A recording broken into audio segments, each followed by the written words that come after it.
Welcome, folks. I'm going to be starting in about a minute, but I'm going to wait for everybody to come in.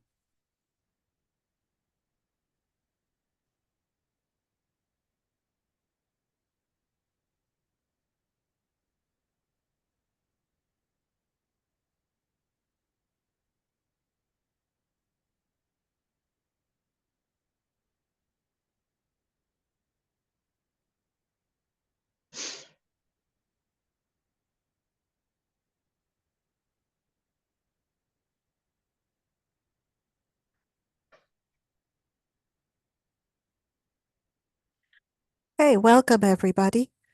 Uh, I'm Pazadessa Regan. I am Program Manager at Catholic Climate Covenant, and it's my pleasure to welcome you today to celebrate one day late, World Environment Day, and to engage in this critically important issue of ecosystem restoration. Today, we're going to explore restoration in the context of UN efforts on land restoration, biodiversity, climate change. Our panelists will also weave together a holistic tapestry of spirituality and advocacy in action.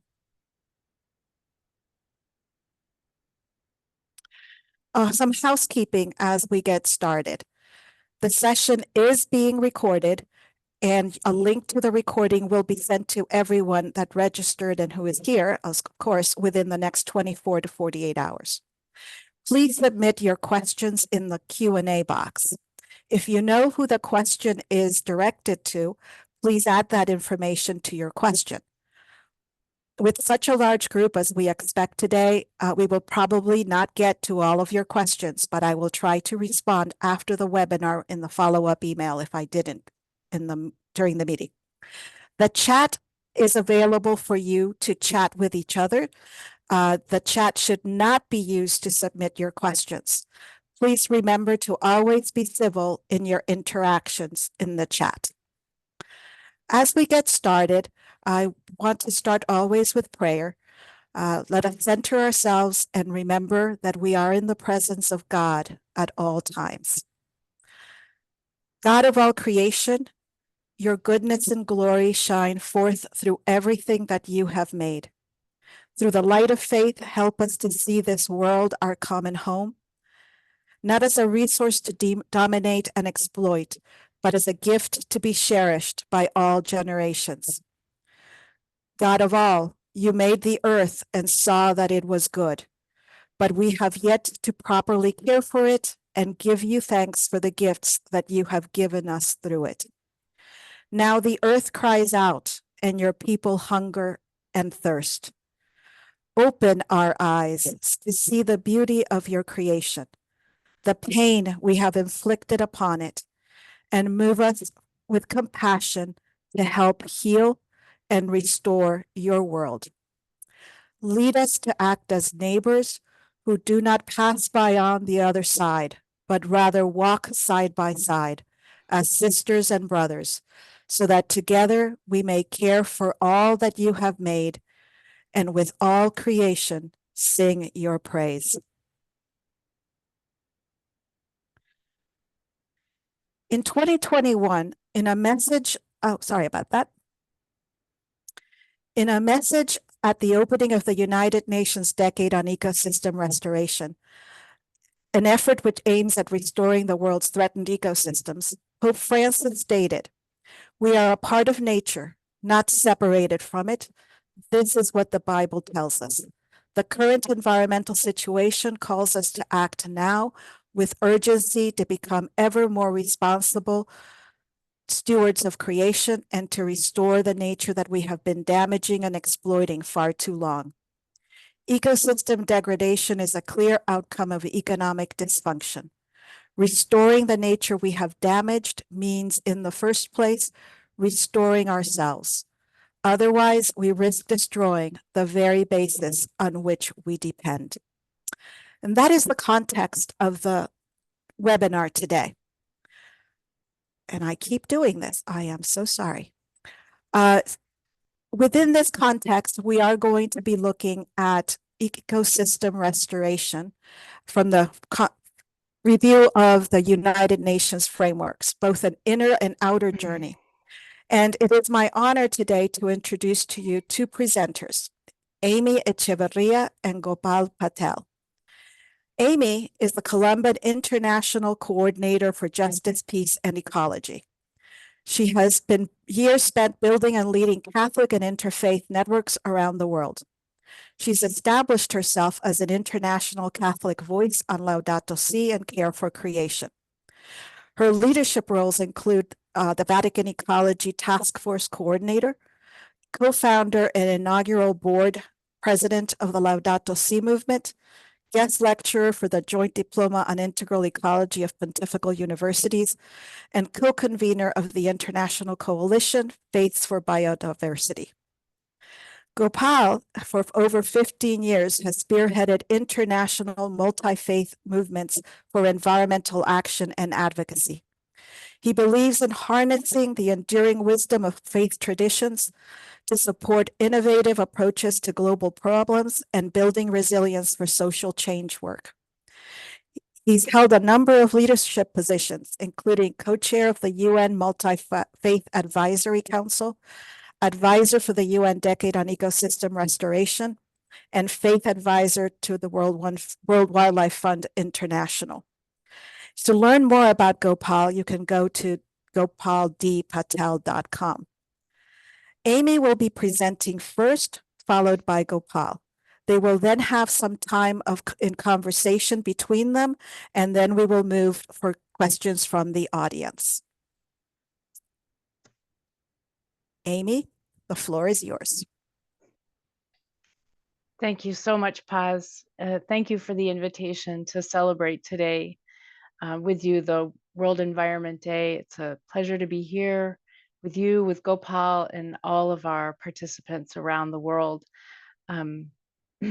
Just a real pleasure, a real joy. And I'd like to begin with today's scripture, today's gospel reading. And that is one of the classics when Jesus is telling us about the commandments and which is the greatest of these. And that is to love our neighbor and to love ourselves, to love our neighbor, to love God. And I think this is a really important piece of the restoration story. Restoration to love.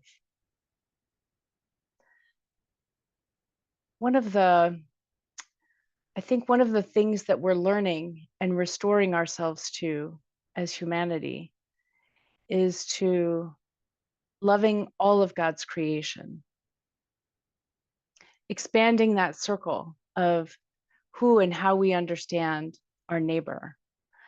I believe that in Laudato Si, Pope Francis is connecting with that sense of web of life, that our neighbor is not only our human siblings, sisters and brothers, but all of creation.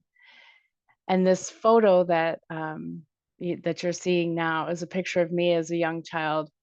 You know, my family called me the tree hugger in the family. And from the time I could stand and was as tall as a flower, I was always having my head tucked into the heart of creation. And I think it's those experiences when we're children, especially, that we need to reconnect with and experience that sense of love in our journey to restoration.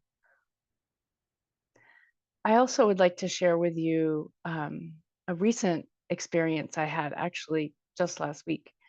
I was in Peru for a Colombian meeting, and in one of the breaks, I was enjoying a moment outside and hearing some bird song that I had never heard before. And it was such a beautiful chorus of,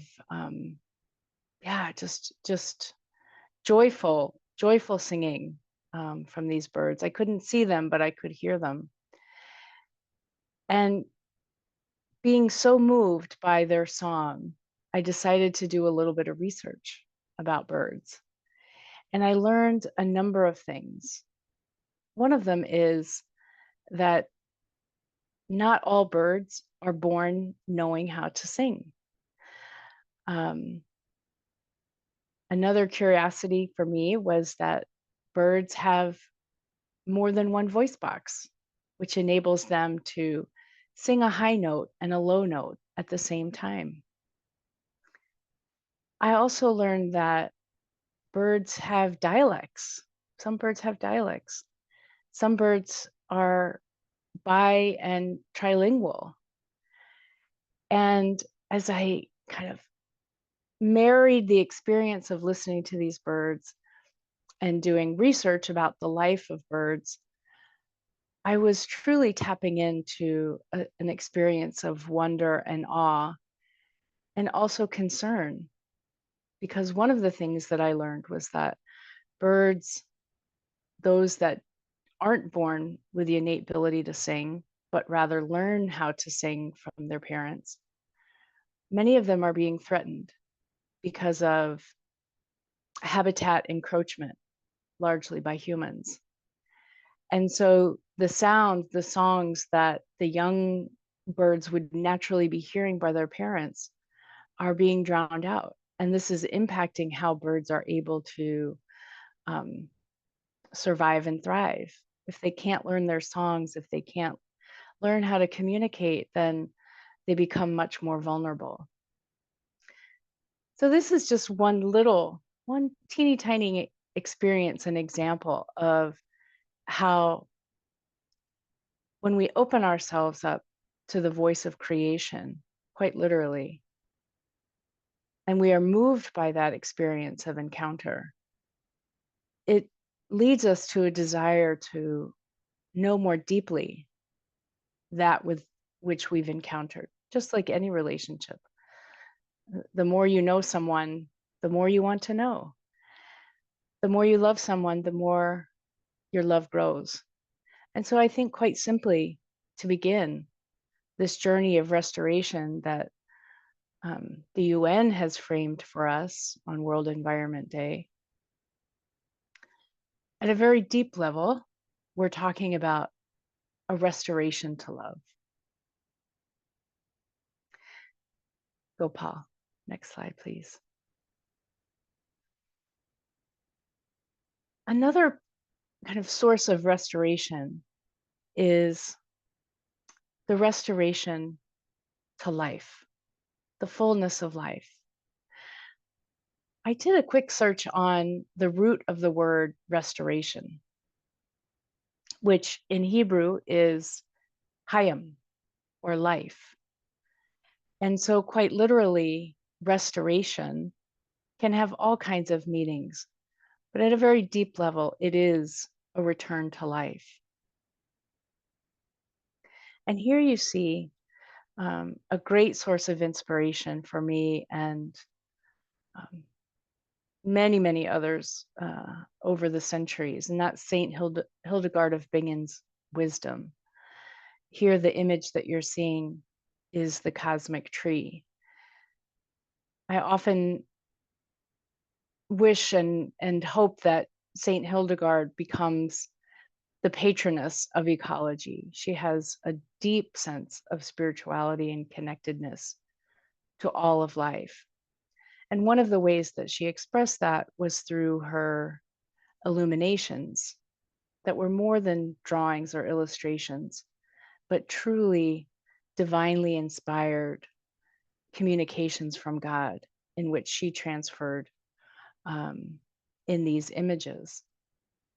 And this particular image is one that I believe is so reflective of this call to restoration, to the fullness of life. In this image, you see a complete integration and harmony of creation, all of creation, human, other than human, living in harmony in seasons and cycles of life. And I do believe that this is, in a very deep way, what it is that we're called to. And any threat to that, any threat to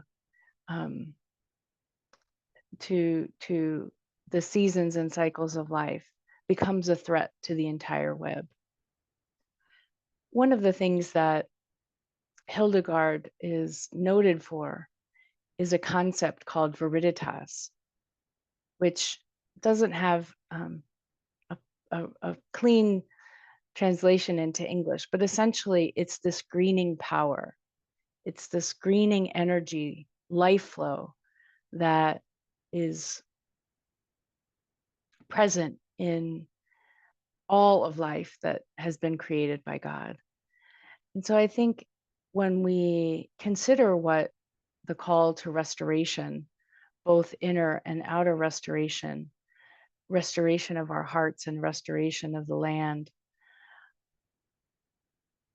I think Hildegard gives us a very powerful image of viriditas, of tapping into that green energy, that life-giving energy, not just, you know, kind of green, environmental greenness, but a real deep sense of life coursing through all of creation.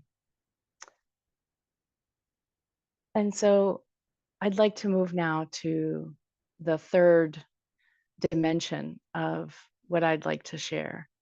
And that is a restoration to resurrection relationship. And what do I mean by that? Again, I look to Hildegard as a wonderful communicator of what resurrection relationship is, of what the Trinity is. She has a beautiful expression of a feminine trinity, which is found in the image of the circle. Almost all of her illuminations have some circular mandala-like imagery in it. And here you can see, and in a very powerful way, Jesus at the center, and God, all creator, in the surrounding circle. And the gold area is all the life in between. And so one of the things that I think is really important when we're considering and responding to restoration of land, habitats, and so forth, is to understand that the earth, all of creation, has a voice. Pope Francis reminds us to hear the cry of the earth and hear the cry of its people. And I'd like to suggest that this hearing is not just symbolism. And when we are in relationship with all of creation, human and other than human alike, that that what we're hearing through the cry of climate change, biodiversity loss, ecosystem destruction, the deepest cry that we're hearing is a longing for love, a longing for life, a longing for relationship. So the cry themselves are not exactly climate change, biodiversity loss, ecosystem destruction, but those are the ways that we know that the earth is crying. And so the more we can enter into relationship, as I mentioned at the beginning with the bird song, for example, the more we enter into real relationship, we are moved into right relationship, healing, loving relationship. And so as we ponder more, and as Gopal will speak to in an ever expanding circle, restoration has both an inner journey and an outer journey to which we're all called. And so I think with that, I'll turn it over to Gopal and invite you, Gopal, to lead us into that expanded circle of understanding of what we're talking about with regards to restoration in the UN framework and the wider multi-faith community. So thank you all, and I'd like to turn it over to you, Gopal. Thank you so much, Amy. Beautiful words, hard to follow. I don't know, just in terms of, I could just keep listening to you for another 20 minutes. And Paz, thank you so much for the invitation. It's great to be with everyone here today. And before I start, just a reflection on circles, I'm reminded of one of my teachers, Ralph Waldo Emerson, who wrote an essay called Circles. And I think it starts by saying that the circle was the first shape in the world, and everything expands from that initial shape of a circle, from the eye to the globe to the sun. And I love this image here of Hildegard and what she made, and it looks like a tree. You know, it looks like a tree, like when you cut through a tree. So thank you so much, Amy. As was mentioned, I serve as an advisor to the UN Decade on Ecosystem Restoration, and also with Amy co-convened the Faiths for Biodiversity Global Coalition.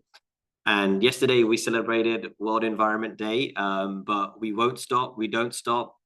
Environment Day is every day, so we are continuing the observance and celebration today.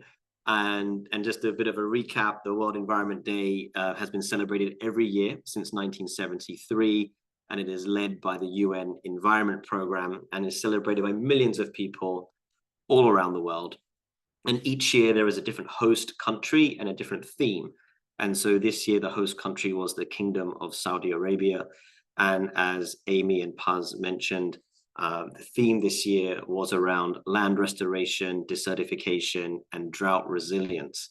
And these themes are chosen because oftentimes they're themes that we may not be so familiar with, or it's a theme that the UN really want to focus on for a specific policy and advocacy moments coming up in the year. And that's very much the case for land degradation, ecosystem restoration, that this is an issue which is gaining a lot of traction globally at the international level and at the national and local levels. And so the World Environment Day celebrations this year have really been an opportunity to lift up why restoration is important, and also lift up the success stories that we're finding all across the world, some of which we'll dive into today. But as I mentioned, this work around restoration is part of this larger program of the UN called the UN Decade on Ecosystem Restoration, which was launched in 2021. And essentially, it's a rallying call to revive ecosystems all around the world to benefit people and the planet. And it's critical for achieving the 17 Sustainable Development Goals. And the UN Decade is a joint initiative between the UN Environment Programme and the Food and Agriculture Organization, the FAO. And it's mobilizing governments, it's mobilizing private sector, civil society, youth, women, and faith groups as well. And it's not just about planting trees or cleaning up the oceans, although that is a huge, huge part of it. It's also about greening our cities. How do we make sure ecosystem restoration is part of our daily life? How is it connected to our efforts to address climate change and reverse biodiversity loss? And so this work around ecosystem restoration is this huge container within which so much of our environmental action and advocacy can sit within. But a question naturally arises, and it was a question that I had when I was asked to join the Decade about 2, maybe 3 years ago now, which was, well, why should I care about ecosystem restoration? Surely climate change is the most existential crisis that we're facing, and all efforts should be put on climate. And so I wasn't really sure what ecosystem restoration was and why it was important, and why maybe I wanted to put my own energy into it. And so that led to a journey of discovery. And I just wanted to share some key items, some key facts around what is ecosystem restoration and a little bit about what is going on globally, to really bring it home for us to understand why it's important and why the UN are giving it such prominence this year for World Environment Day. Three graphics here, you can all read those, but I'll go through those briefly. The first one, the first one, starting on the right of the screen, around climate change, that protecting ecosystems as they are right now and restoring ecosystems is actually a third of the climate solution. So when we look at the Paris goals and we look at the 1.5 degrees that we're all trying to work towards, we can meet that goal of 1.5 if we just stop cutting down trees. If we just stopped all desertification, if we stopped all deforestation, if we stop the destruction of ecosystems, that's a third of our climate goal already there. So this work around ecosystem restoration is critical if we want to address climate change. And then within that, we see that 3.2 billion people around the world are negatively impacted by land degradations, which is a huge number. And of those, 55 million people are directly affected by droughts every year. And when I learned that, I was shocked. I'm going to say that again, 3.2 billion people, that's about 40% of the world population, are negatively impacted by land degradation, mostly in the global south. And of those, 55 million people are directly affected by droughts every single year. And it's said that by 2030, so not far, about 6 years from now, about 135 million people are projected to be climate migrants because of land degradation and desertification. So these are huge numbers, and this is a huge issue. And oftentimes why ecosystem restoration, land degradation, drought doesn't get the attention for those of us who live in the global north is because primarily it's not an issue that affects our communities, whether we're living in North America or Western Europe. This is an issue that primarily affects those living in Asia, South America, and Africa primarily. And that's where we're seeing a lot of the work. But this work around ecosystem restoration is something that is relevant for all around the world. From an economic perspective, it's projected that 10 trillion US dollars in global GDP could be lost by 2050 if ecosystems continue to decline. So that's a huge shock and hit to global finance. So these are some of the reasons why ecosystem restoration is so important. It's a major contributor to the climate change challenge. It affects millions, hundreds of millions of people all across the world every single year. And if we don't address it, it's going to exacerbate the financial and the financial challenges that the world is going to face when it comes to GDP. But the good news is that there is a movement, and it is called Generation Restoration. And this is the movement of people, companies, governments all across the world trying to scale up ambition to restore land, ecosystems all across the world. And through the UN decade, there have been some amazing commitments which continue to be announced every year. We have a number of flagship projects, flagship restoration projects. I think there are about 20 of them now all across the world, from the Middle East to Asia to Europe and parts of the Americas. All across the world, governments are saying that we want to be part of the solution around restoring land, restoring ecosystems. And so just to give you a bit of a flavor of that, currently there's about 765 million to 1 billion hectares that have been earmarked for restoration by governments. And most of that, in fact, almost half of that, is in sub-Saharan Africa, Asia, and Latin America. And then in addition to that, countries have vowed to restore over 1 billion hectares of degraded land during this decade of ecosystem restoration. So there's a huge movement going on from, as I said, from businesses, from governments and civil society and other actors as well, really recognizing that restoration of our land and of our ecosystems is so critical to all the other climate challenges and biodiversity challenges that we're facing. And so that's why this year there are two key moments that are coming up in the, let's say, in the UN calendar, where restoration is going to become one of the main, if not the main, topic of discussion. The first moment is the UN Biodiversity Conference. So that's the UN Convention on Biological Diversity, the CBD, that takes place in Colombia at the end of October.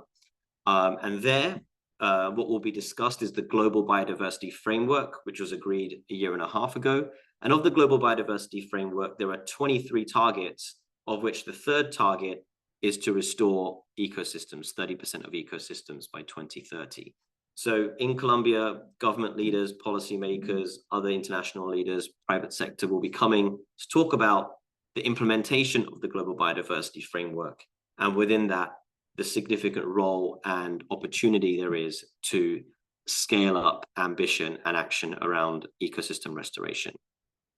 And then 2 months later, a second moment will be the CCD COP, that is the Convention for Combating Desertification. Their COP16 will be taking place in Riyadh in Saudi Arabia in the early part of December. And that whole COP, the whole 2 weeks, will be around combating desertification, land, and ecosystem restoration. And this year, the CCD COP is planning to be the largest CCD COP ever taken place. And there will be, and for both of these moments, the biodiversity and the CCD, there will be a sizable faith presence to lift up the importance of this work. And so, as I said, there's a whole movement happening. And turning back to what Amy was saying earlier, I feel there's a real spiritual grounding for this restoration work. And so a couple of years ago, when I was working at the Center for Earth Ethics in New York City, I worked with my colleagues there to do a series of dialogues and ultimately produced a handbook around what are the spiritual values that can underpin and do underpin restoration work globally. And so we did 5 global dialogues in 5 different ecosystems and regions. And we came up with these 10 principles, and I can put the link in the chat. People can go to the Center for Earth Ethics website to download this resource. But we said that these are the 10 principles that can really ground and scale up restoration work if we were to approach it from a faith and spiritual perspective. And I just want to lift up a couple here before I hand it back to Amy. For me, some of the things that are so beautiful about ecosystem restoration is that it allows us to tell stories.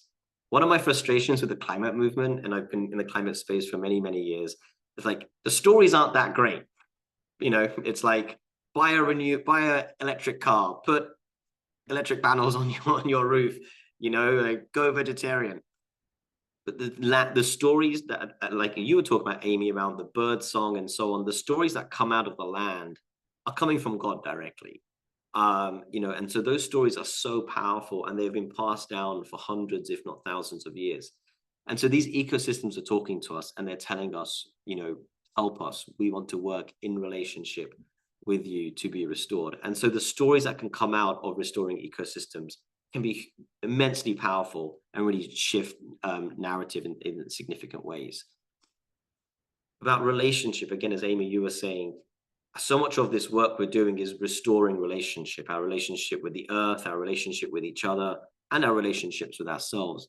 And so we hear stories of, in Africa specifically, where people, they restore the land in order to restore their relationship with the community as well. And ecosystem restoration almost becomes an act of peace building in parts of the world where there's been war. And so ecosystem restoration is such a vehicle for peace and reconciliation. And finally, I think my favorite one out of all these 10 principles we put together is this sense of developing an inner restoration, recognizing that the outer world is a reflection of our inner world. And unless and until our inner ecosystems are restored and healthy and balanced and connected to God, our outer ecosystems won't be thriving and be sustainable. So there's this symbiotic relationship about the ecology of my own inner being and my heart, and the ecology of the world that we live in.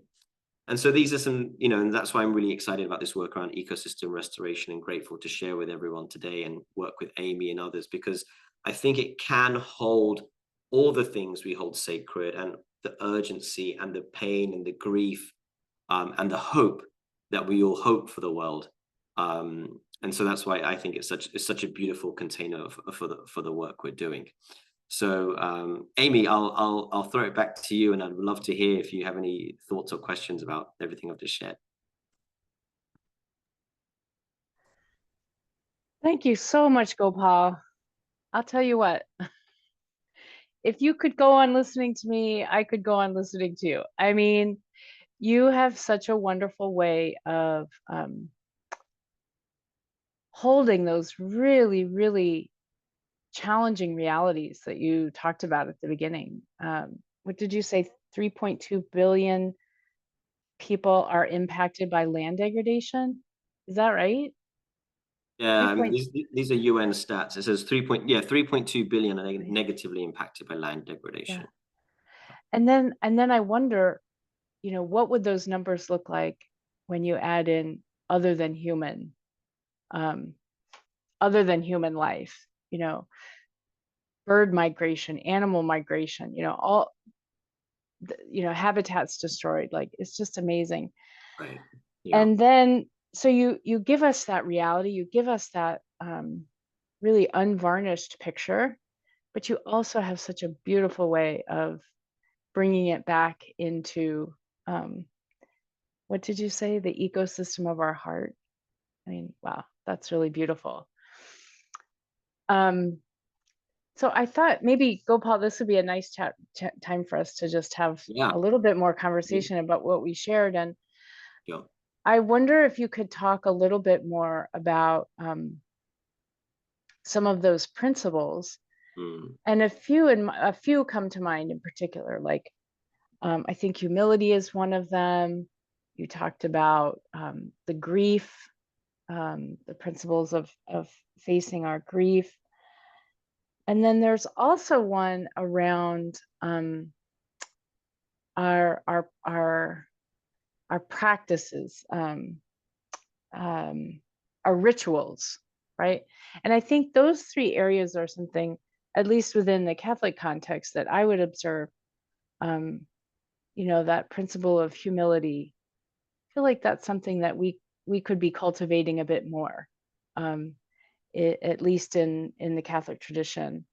Well, I would say in all traditions and in all, you know, I think we could all do with a bit more humility with the state of the world. True. Yeah. and we put humility in because, you know, this guide that we put this, you know, these 10 spiritual principles was primarily for non-faith development experts. You know, they weren't necessarily for the religious community, but it was like, you know, for the UN, for WWF and the World Resources Institute, organizations like that. What can they learn from our world, the faith world, the things that is our bread and butter? And we found that oftentimes, you know, we go into any kind of sphere of work thinking we have the answers and thinking we know better and thinking, oh yeah, no, you just need to do this, this, and this, and it's all done. And what we're trying to say is, like, go in with some questions, go in with like a little bit of humility and recognize maybe I don't have all the answers, although I may have a PhD from this place or I work for this fancy organization, and be like, maybe there are ways of being and doing that have worked for generations that haven't been documented or can't be scientifically verified, but actually work. And how can we learn from those things? And that requires humility, because it means we need to park our kind of prestigious accolades to the side and recognize there are things in the world that you can't tangibly see or feel, but you know they're just real and true. And I think that's in many ways what we bring as faith actors into this space. Yeah, very, very true. I believe that too. And I think an extension of that humility is also going back to that hearing the voice of the earth and learning from earth itself, non-human life. As you said, like, you know, a lot of times humans will come in like, you know, we know how to fix it. We're, you know, Pope Francis talks about the technocrat, you know, paradigm, and yeah, if we can open ourselves up, I think, and have that humility to know that we have a lot to learn from the science of trees, the biology of trees, for example. Hildegard's, you know, cosmic tree. You know, that they're more than just symbol and beautiful imagery, but they really can and do communicate what life in harmony, what life in balance looks like. Yeah. So, yeah. Yeah. Yeah. Thank you for that. I'm thinking, like, for example, in my own tradition, in the Hindu tradition, the first temples were trees. Like the first, we didn't have temples, we didn't have concrete and stone to build temples. People worship trees. And the first oldest temples, let's say in India, are found in forested areas where the tree was worshipped as a manifestation, as a place where the divine resided. And that's the case in other traditions. In the Islamic faith, I think it's in the Holy Quran, I think it said that every piece of nature is a sign from God. And so therefore you have to respect all of nature, because God is talking to you through the trees and the animals and so on. So yeah, being able to listen is such an important part. And yeah, Absolutely. yeah. I'm wondering, Amy, if I could ask you, I'm a bit of an outsider to the Catholic world, as you know, but I know a little bit, and I'm wondering, as we do talk about this work of inner restoration and outer restoration, like, are there any practices that you have or that you know from the Catholic world that kind of helps you connect and kind of restore your, like, as I said, your inner ecology, so it's more in balance with the outer world? Like, what does that look like? Or do you have any advice for those of us who are trying to discern what that could be? Yeah. Yeah, thanks for that. I mean, I think that's one of the reasons why I shared the example of the birds, the experience of the birdsong. I think one of the primary ways that we can enter into a healing and restorative journey, inner and outer, is by being in relationship. I mean, we have a Trinitarian community understanding of what our faith is in the Catholic tradition. And so I do believe that our primary task is to be in relationship, to know the names of the species with which we cohabitate, understand how they live their lives, and not superimpose ourselves, and understand. I'm looking at the trees right outside my back door. That's not just pretty landscape for me to look at, but there's real relationship and communication happening.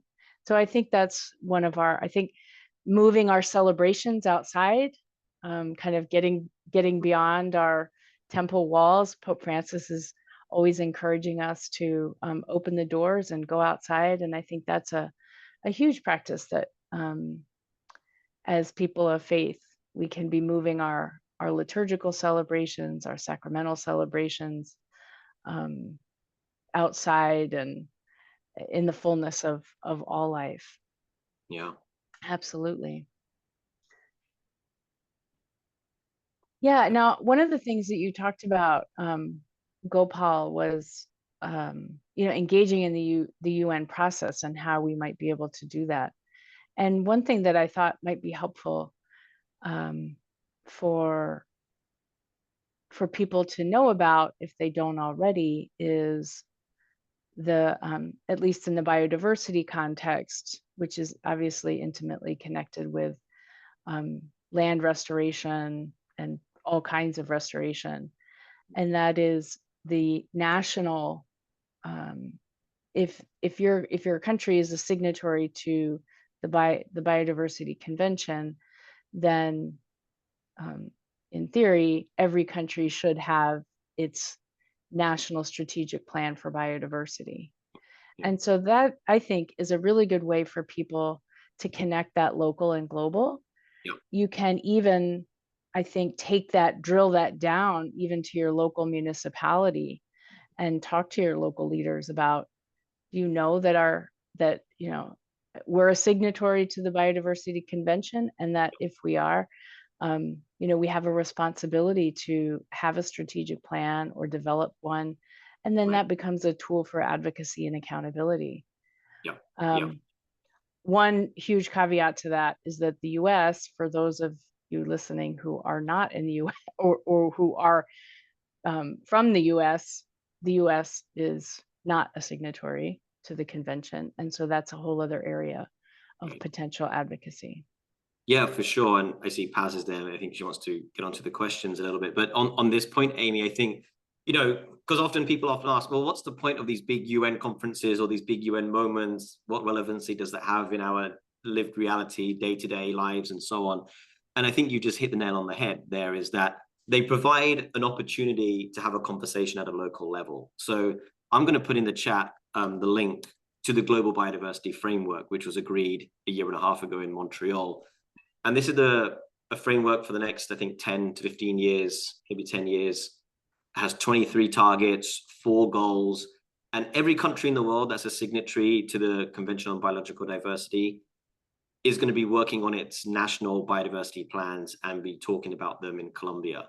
Now, as you said, America is not a signatory to the CBD, but that doesn't mean that people in America can't use that framework, because you can take that framework and the 23 goals that have been agreed by almost every country in the world, take it to your local councillor or to your church leaders or to your school board and say, well, there's this global plan on protecting biodiversity. Everything is mapped out. It's got the goals, it's got the targets.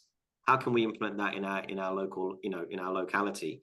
And I think that's when these big moments and these big frameworks can become very real, because it means they've done the heavy lifting for us. We just need to go to the people in power, or if we're the people in power, to say, well, how do we implement this at the local level? And so that's a very real way that we can bring these global moments into our day-to-day lives. Yeah. Wonderful. Yeah. Thanks, Gopal. I imagine we could just keep talking, you and I, forever, but I think Paz might want to invite other voices into the conversation. So Paz, over to you. Thank you. Yes, it has been amazing. I truly appreciate the deep spirituality that you have woven into the subject matter. Most folks may have thought they were coming to a webinar that was going to be talking about the UN treaties, and they have been gifted this moment of deep spirituality. And Gopal, you and Amy too, you both talked a lot about that whole, the internal and the external.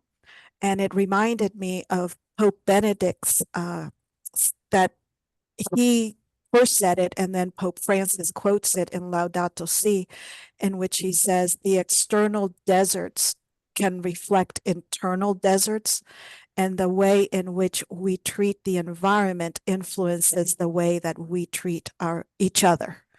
So that connection is there.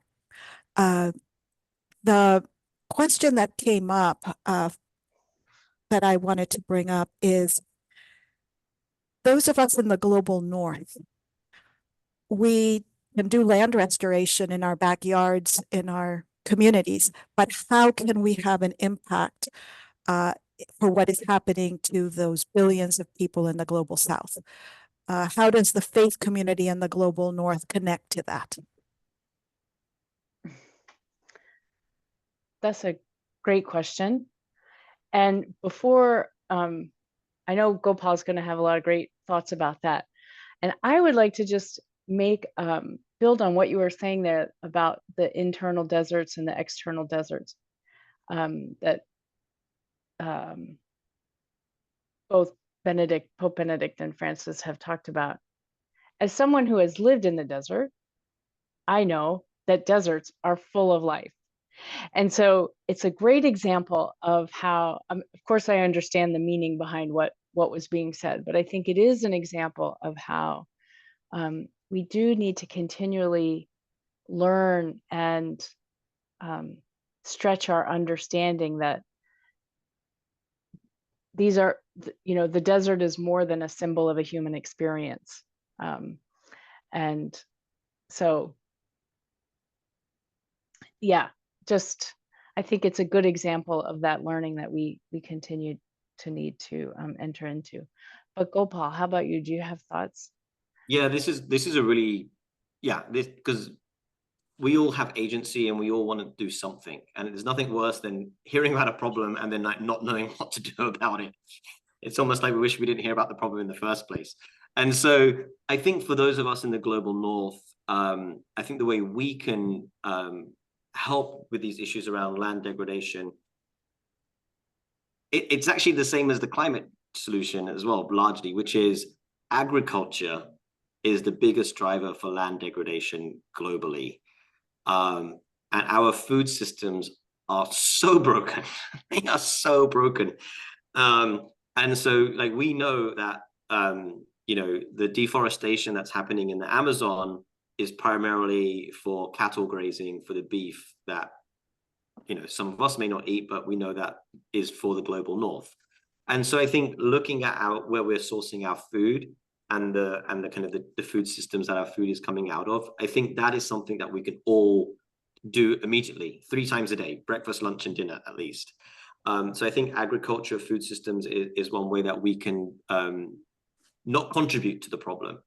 And you're right, Paz, like maybe in the global north, maybe it's our garden, or it's a bit of land that maybe our church has, or the school, or someone like that. But I think it's integrating advocacy around ecosystem restoration into whatever other environmental advocacy that we're doing. Because as I mentioned, we have the CCD COP at the end of this year. It doesn't get that much attention because it's not an issue that affects the global north. And so the global south are trying to say, it's all well and good talking about getting electric cars, but I don't even have any land to grow food anymore because of drought and so on like that. And so recognizing that there are different environmental challenges in different parts of the world. And if we have the platform in the global north that we do, and the access to resources and the access to power that we have, how can we lift up the concerns of the global south, which is actually coming from the global south, rather than us imposing upon the global south, well, no, this is what you need to do. Let's hear what they're saying. They're saying that they need solutions which are very different to the solutions we need here in North America, Western Europe.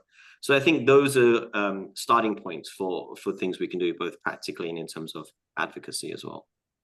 A corollary that I think comes from part of your answer. Somebody wants to know how much of the food system degradation is based upon raising livestock? Yeah, I don't have the answer. It's far too much. It's disproportionately too much for sure.